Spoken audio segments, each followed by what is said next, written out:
Meus irmãos, nós vamos ler no livro de Êxodo, capítulo 3. Livro do Êxodo, capítulo 3. Nós vamos ler do versículo 1 até o versículo 12. Êxodo, capítulo 3, de 1 a 12. Meus irmãos, nós vimos hoje pela manhã acerca do livro de Deuteronômio. Deuteronômio significa segunda lei ou repetição da lei.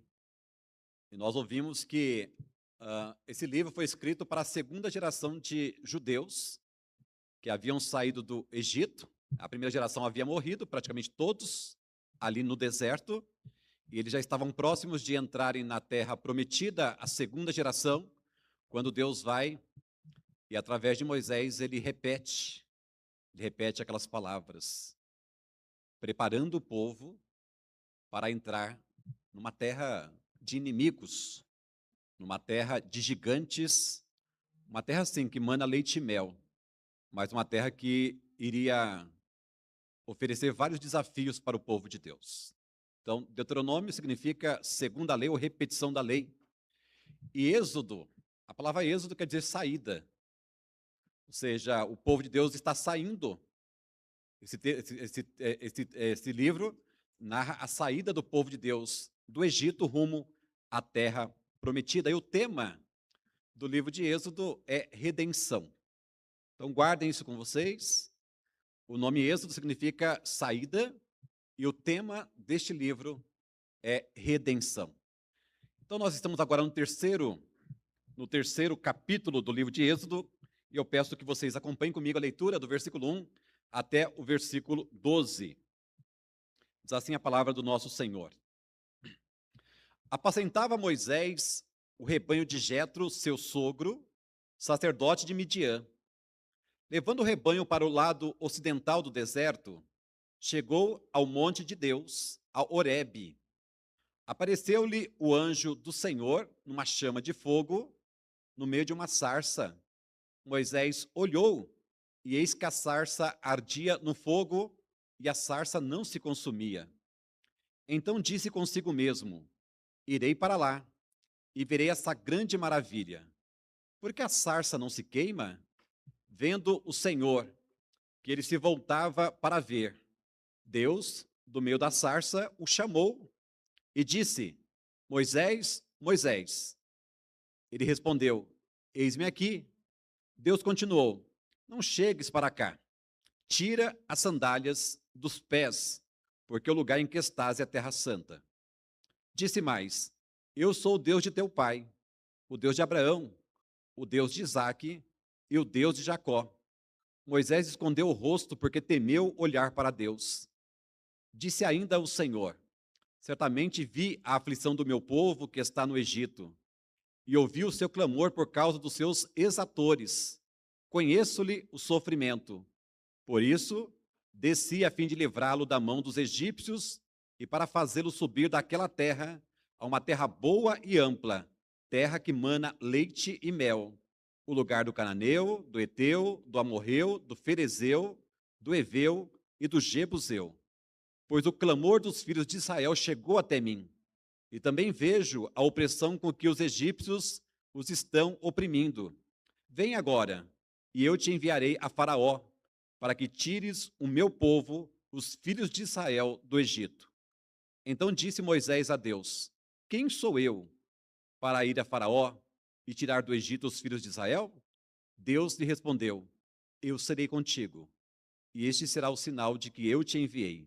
Depois de haveres tirado o povo do Egito, servireis a Deus neste monte. Até, irmãos, até o versículo de número 12. Vamos orar mais uma vez? Feche os seus olhos e vamos falar com Deus.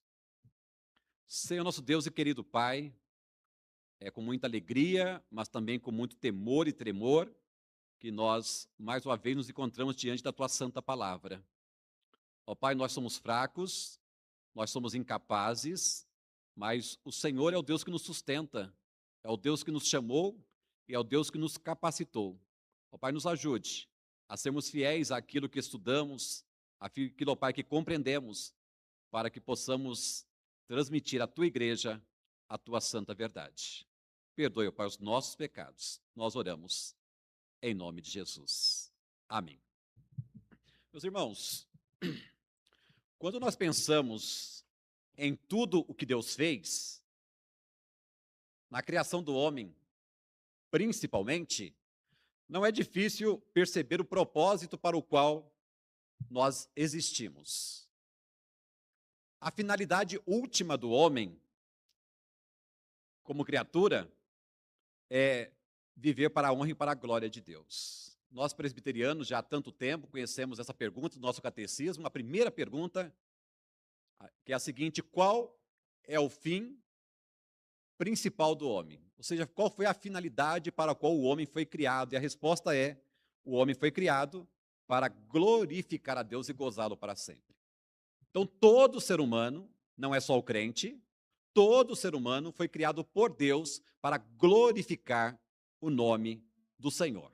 Então, se você perguntasse qual que é o propósito geral para a criação do homem, é a glória de Deus. E não só o homem glorifica a Deus, a própria natureza glorifica a Deus. A diferença é que o homem, ele raciocina, o homem, ele faz isso de propósito, entendendo essas coisas.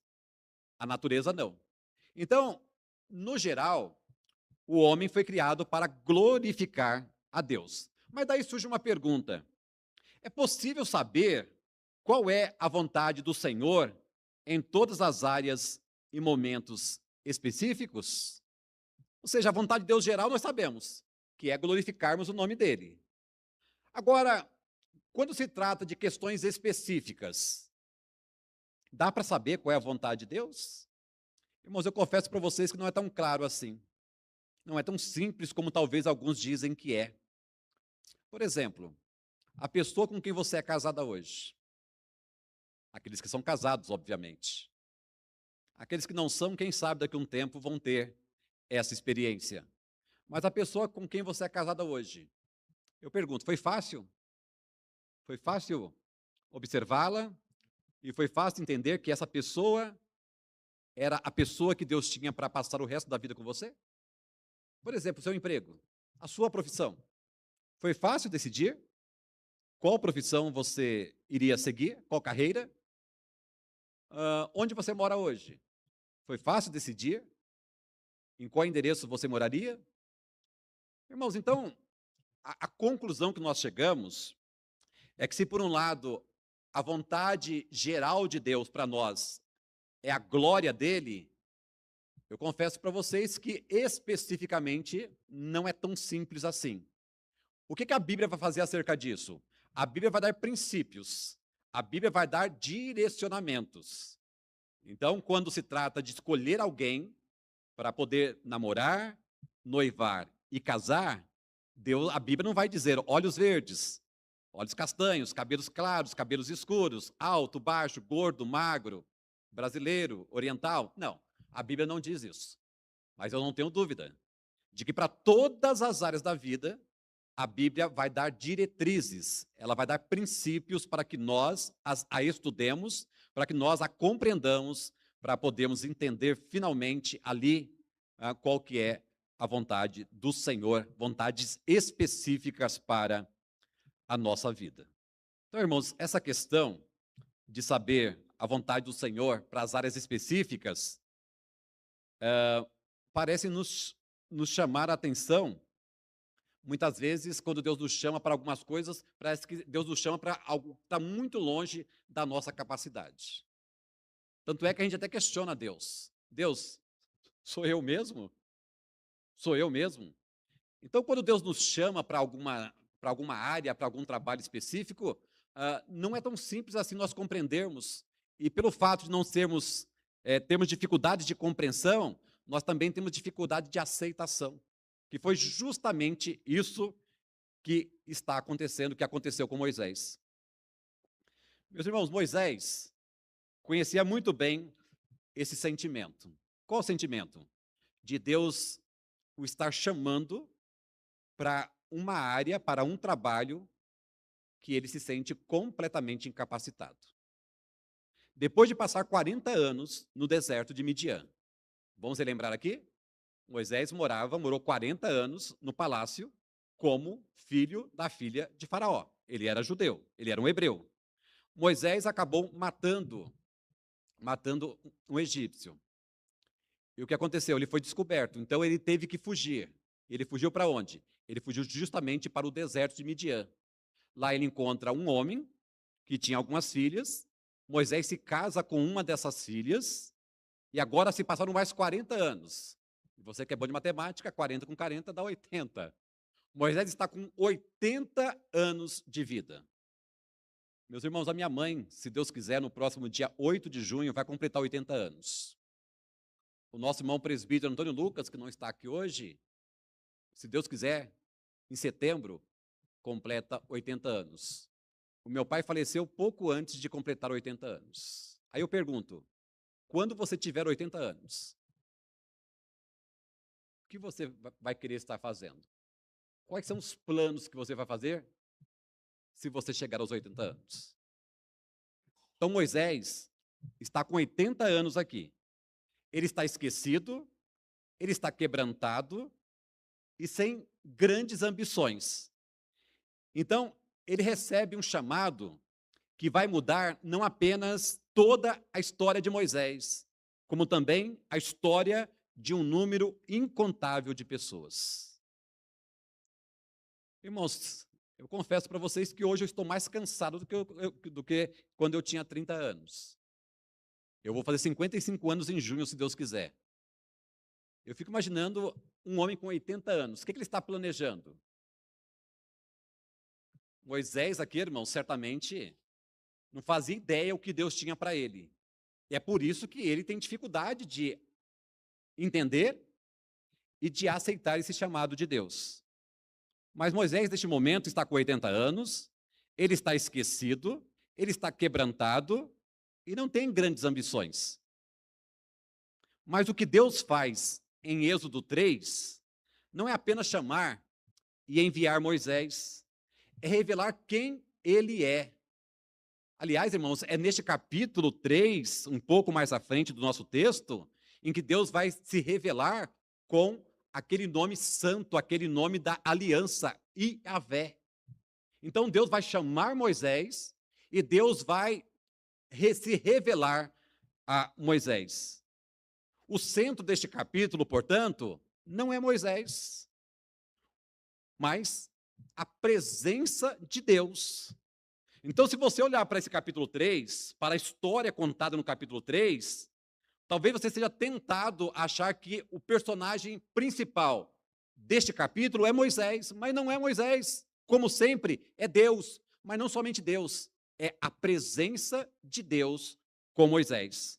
Sendo assim, eu quero hoje mostrar para vocês como que esse encontro que Deus teve com Moisés transforma um homem comum em um instrumento extraordinário nas mãos do Senhor.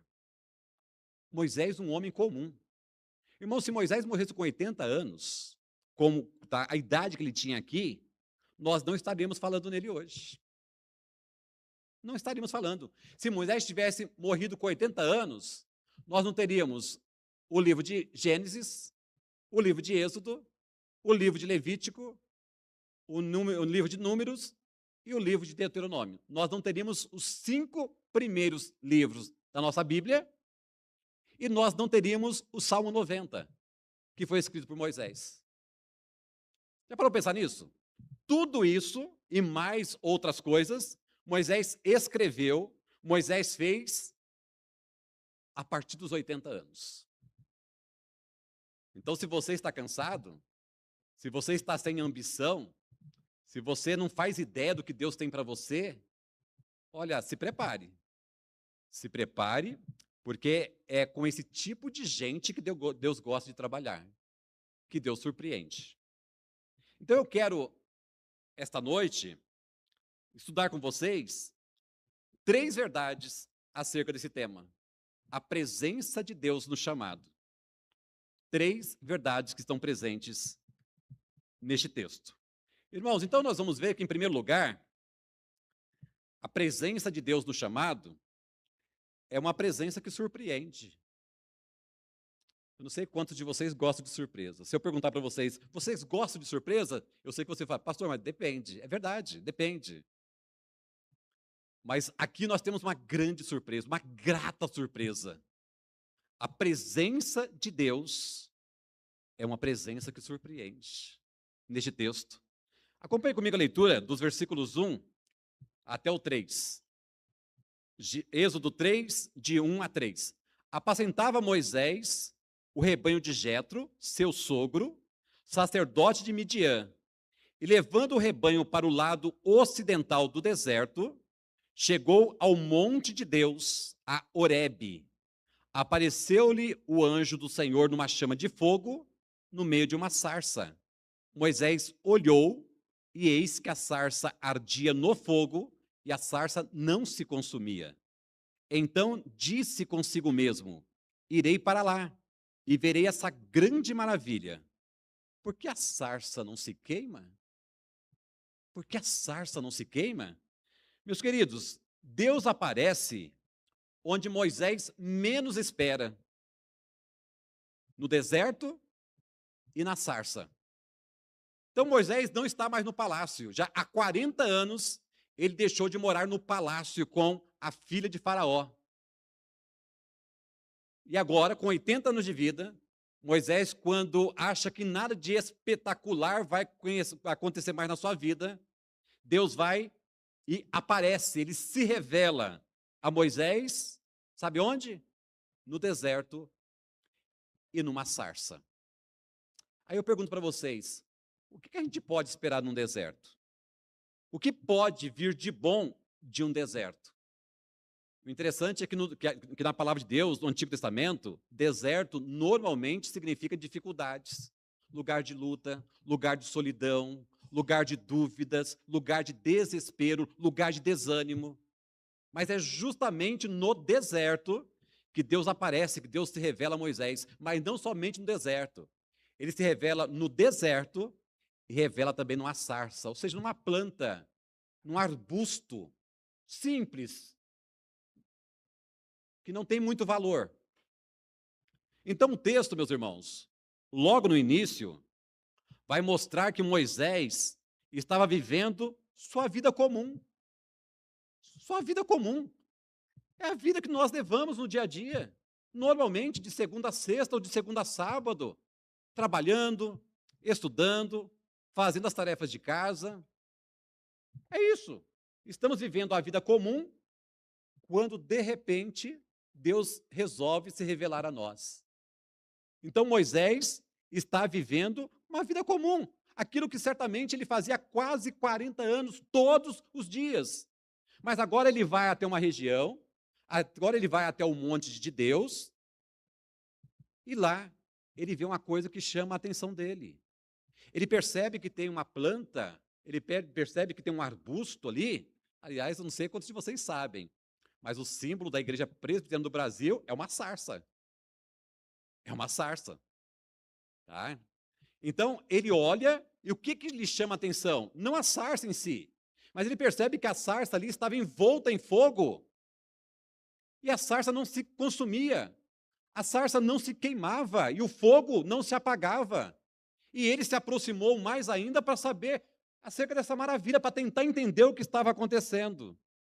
Então, ele estava vivendo uma vida comum quando algo não comum, algo incomum, chama a sua atenção. Então, logo no início, esse texto vai nos mostrar que Moisés estava vivendo sua vida comum, sem grandes expectativas. Deus se revela, meus irmãos, quando, onde e como o homem não espera, e de modo que o homem não imagina. Eu não sei como é que está a expectativa do seu coração. Eu não sei se você está animado, está desanimado. Eu não sei.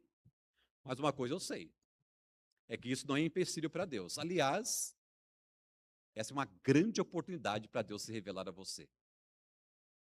Para Deus se revelar a você.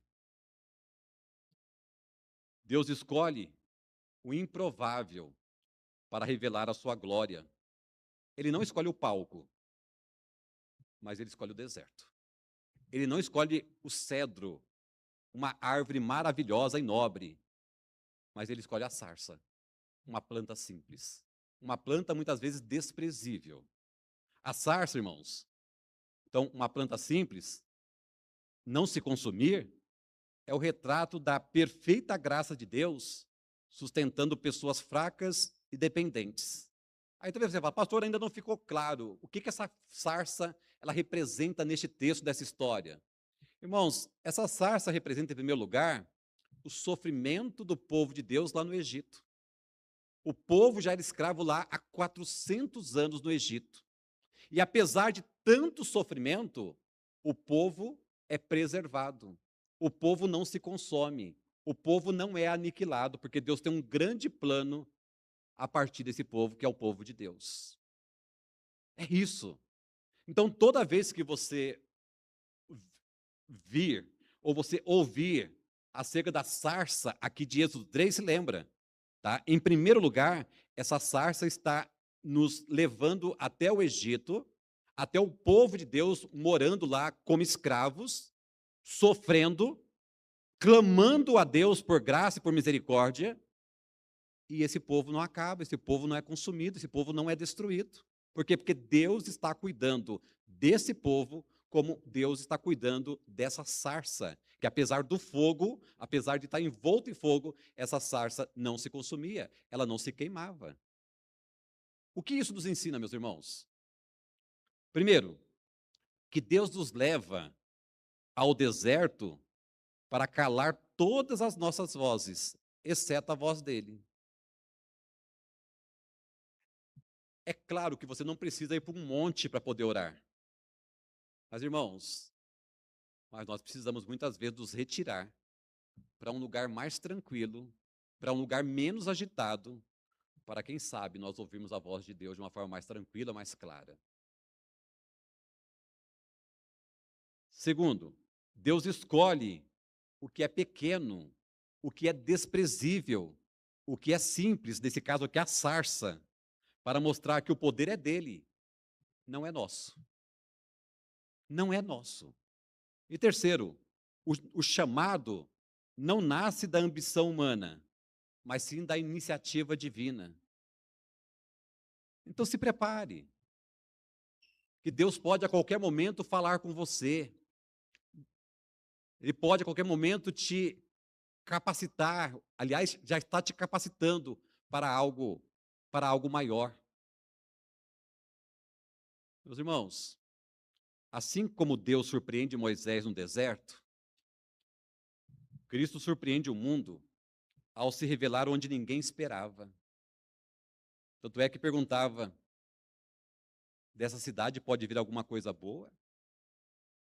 As pessoas não acreditavam que daquela cidadezinha de Nazaré ou de Belém pudesse vir alguém tão importante como Jesus Cristo o Salvador. Cristo é o Deus que se revela no comum. Cristo é a sarça que ardeu e não se consumiu. Como Jesus Cristo sofreu. Como tentaram matar ele.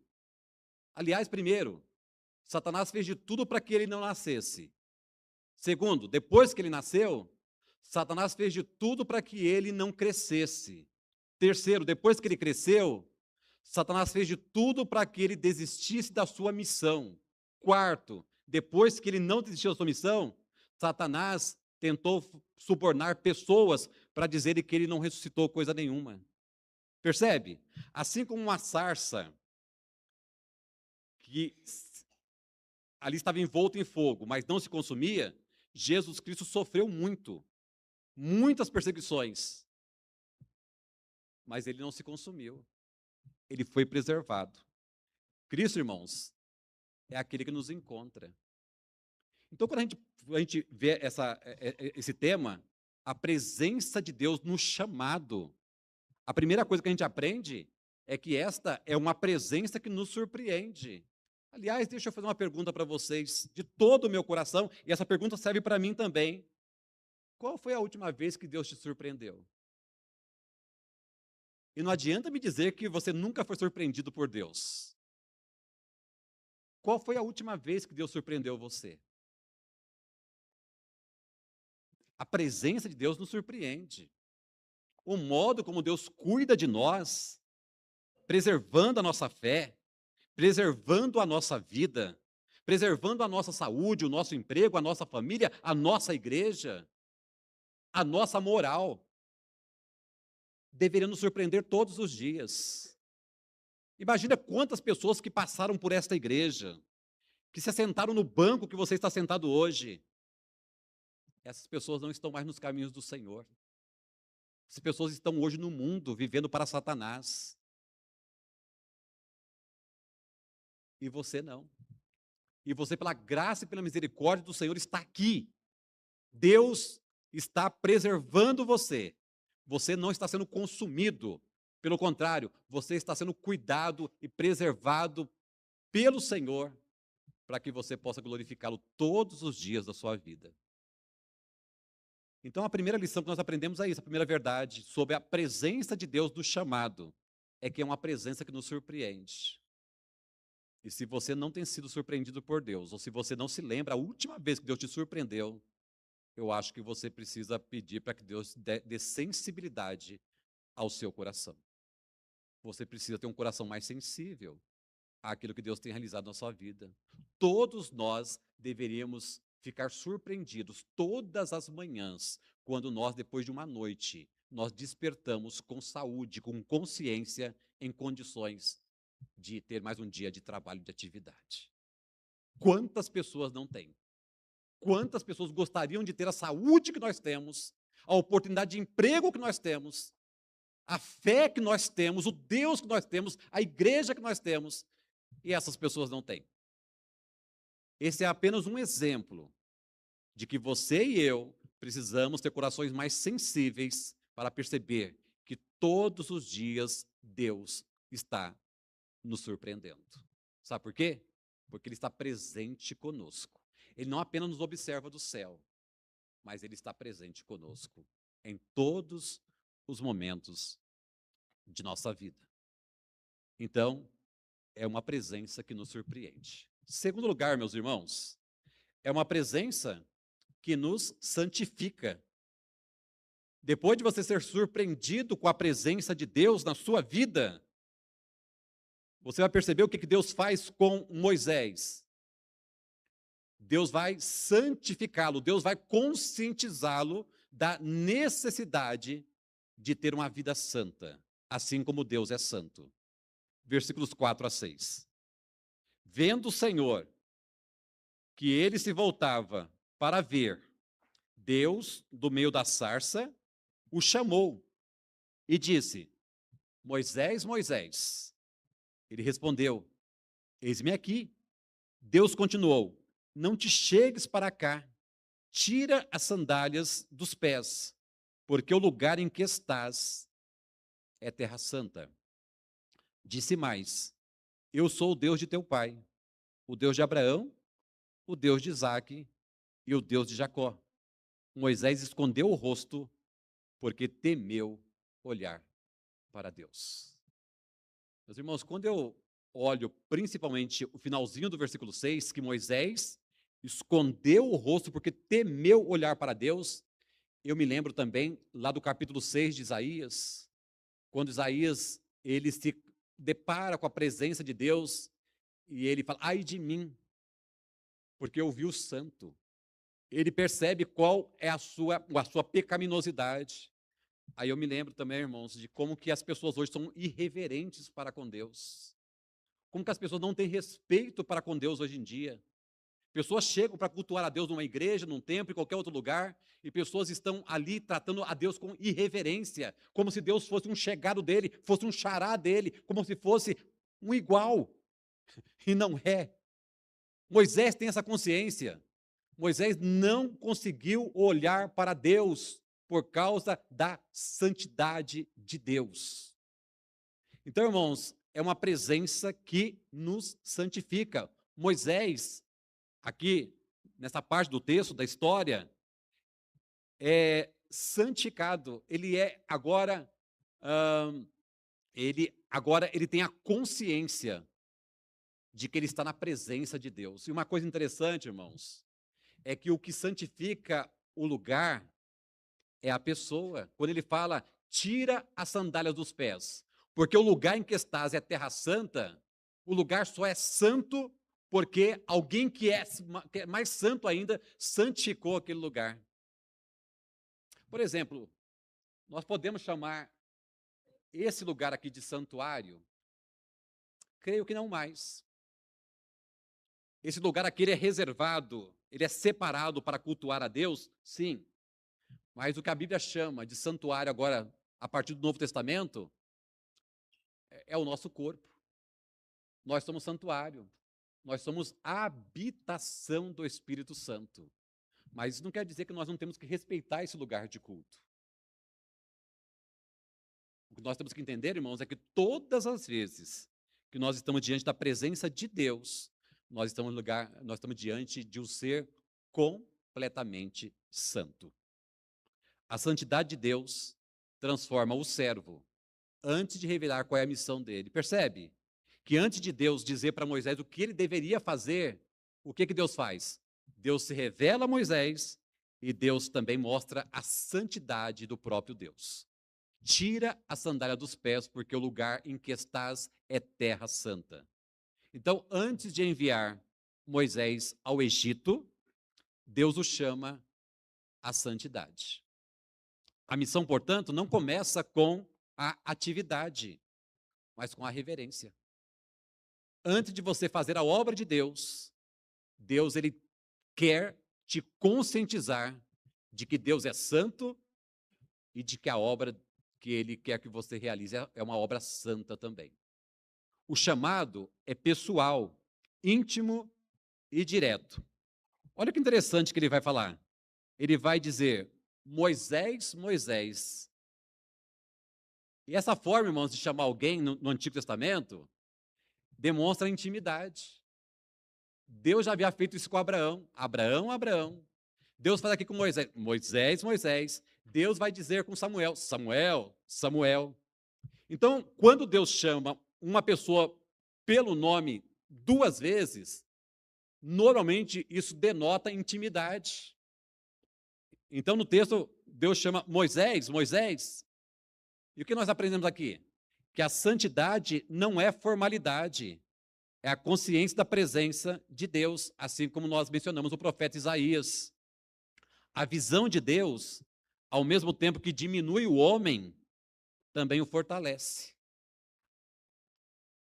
Muito mais do que fazer, o chamado é para ser. Então, o que está faltando para nós hoje é passarmos mais tempo na presença de Deus, conversando com Deus, especialmente em oração, porque fazendo isso, nós teremos uma melhor consciência da santidade de Deus e do quanto nós precisamos desesperadamente desse Deus santo e o tratarmos com mais reverência, com mais amor, com mais responsabilidade. Meus irmãos, a santidade de Deus exige reverência. Não podemos nos aproximar de Deus de qualquer jeito. Não podemos.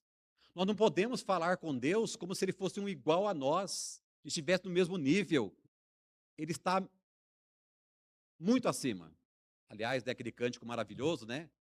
Diz o seguinte, apesar dessa glória que tens, tu te importas comigo também. Comigo também. Olha, a graça de Deus preserva a sarça. A graça de Deus tem preservado a nós. E a revelação de Deus redefine a identidade do servo. Deus chama Moisés por duas vezes, Moisés, Moisés. E agora Deus se revela ali como santo. E Moisés tem compreensão de que a obra de Deus é uma obra muito séria. Meus irmãos, antes de nos enviar, Cristo também nos santifica. Já parou para pensar que quando Cristo ressuscitou, ele passou cerca de 50 dias com seus discípulos antes de subir ao céu. E o que ele fez nesses 50 dias? Uma das coisas que ele fez, principalmente, é preparar é santificar, é conscientizar os seus discípulos da missão que eles teriam. E só depois que Cristo sobe ao céu, depois de dar mandamentos, ordem para os seus discípulos irem por todo o mundo e pregar o evangelho a toda criatura. Cristo é o lugar, ele é o santo onde Deus e o homem se encontram. Irmãos, e Jesus Cristo que redefine a nossa identidade. Antes de Cristo, nós éramos um tipo de pessoa. Depois de Cristo, nós somos outro tipo de pessoa completamente diferente. Antes de Cristo trabalhar na sua vida, transformar o seu coração, você era uma pessoa que estava caminhando para o inferno. Você era uma pessoa que era filho do diabo, e eu também. E Deus vai lá, tem misericórdia de nós, e Ele redefine a nossa identidade. Agora, nós somos cristãos. Agora, nós somos evangélicos. Agora, nós não somos apenas mais criaturas de Deus. Além de criaturas, nós, por causa de Cristo, passamos a ser filhos de Deus. Filhos de Deus. E Deus nos trata como filhos, porque Ele é o Pai Celestial, o Pai amoroso. E por nos tratar como filhos, irmãos, Ele vai nos santificar, Ele vai nos disciplinar quando for possível, para que nós sejamos usados por Ele. Então, irmãos, nós vimos duas coisas importantes até agora a respeito desse tema, a presença de Deus no chamado. Nós vimos, em primeiro lugar, que é uma presença que nos surpreende. Segundo, é uma presença que nos santifica, nos purifica e nos separa para uma obra especial. E terceiro e último lugar, é uma presença que nos acompanha. É uma presença que nos acompanha. Eu não sei quantos de vocês sabem, mas durante muito tempo da minha vida, mesmo depois de casado, eu não escondia da minha esposa que eu gostava de passar alguns momentos sozinho. Eu gostava da solidão, que depois eu descobri que não é solidão, é solitude. Mas eu gostava de ficar um tempo sozinho, mesmo sendo casado, mesmo depois que a nossa filha nasceu. Eu gostava de alguns momentos de estar a sós. Gostava. Irmãos, eu não gosto mais. Eu sei que eu preciso ficar a sós com Deus em alguns momentos, assim como todos nós, mas hoje eu tenho muita dificuldade de ficar só. De ficar só. O que isso tem a ver com o que nós estamos falando hoje? Tem a ver com boas companhias, estarmos acompanhados de pessoas que fazem bem para nós, pessoas que abençoam a nossa vida e pessoas que são abençoadas por nós. E é óbvio, irmãos, Jesus Cristo é a melhor companhia que um ser humano pode ter. Então é por isso que a última lição que nós aprendemos aqui é que a presença de Deus é uma presença que nos acompanha. Versículos 7 a 12, nós vemos assim: Disse ainda o Senhor: Certamente vi a aflição do meu povo que está no Egito, e ouvi o seu clamor por causa dos seus exatores. Conheço-lhe o sofrimento. Por isso desci, a fim de livrá-lo da mão dos egípcios e para fazê-lo subir daquela terra a uma terra boa e ampla, terra que mana leite e mel, o lugar do cananeu, do Eteu, do Amorreu, do Ferezeu, do Eveu e do Jebuseu. Pois o clamor dos filhos de Israel chegou até mim, e também vejo a opressão com que os egípcios os estão oprimindo. Agora preste bastante atenção a partir do verso 10. Vem agora, e eu te enviarei a Faraó, para que tires o meu povo, os filhos de Israel, do Egito. Então disse Moisés a Deus: Quem sou eu para ir? Quem sou eu para ir a Faraó e tirar do Egito os filhos de Israel? Deus respondeu: Eu serei contigo. Irmãos, se nós pudéssemos, e eu creio que até podemos, escolher uma expressão especial e chave para essa parte do texto que nós estamos analisando hoje, a expressão será essa: eu serei contigo. Eu serei contigo.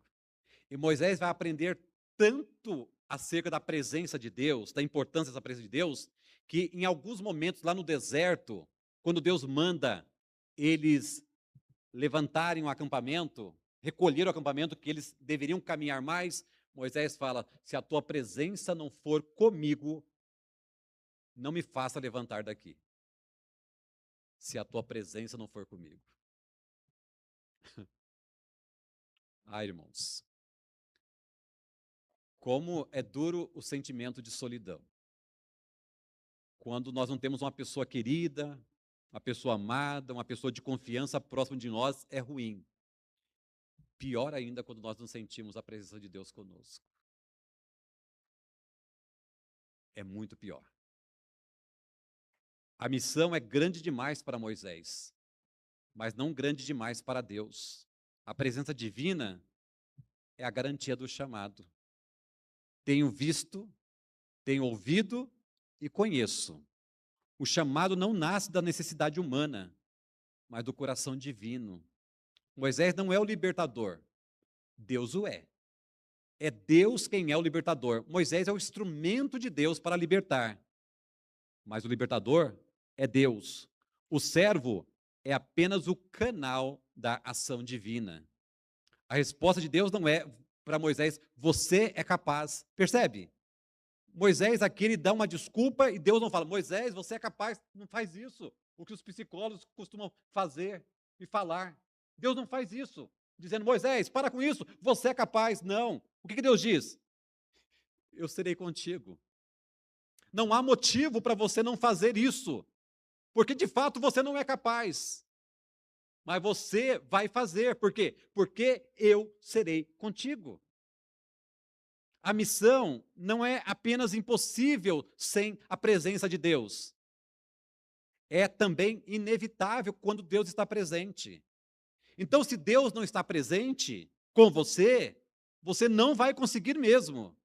Agora, se Deus está presente com você, é impossível você não fazer o que tem que ser feito. É impressionante como Deus aqui, ele está tratando de uma forma íntima com Moisés. E ele está cuidando de Moisés, por quê? Porque ele havia determinado desde a eternidade que Moisés seria esse libertador humano, esse instrumento nas mãos dele, para libertar o povo. Aquele menino que foi poupado da morte lá no Egito, que foi colocado no rio Nilo ali, e Deus providenciou que ele não morresse, é porque Deus já sabia, ele está com 80 anos. Meus irmãos, o que isso tem a ver conosco hoje?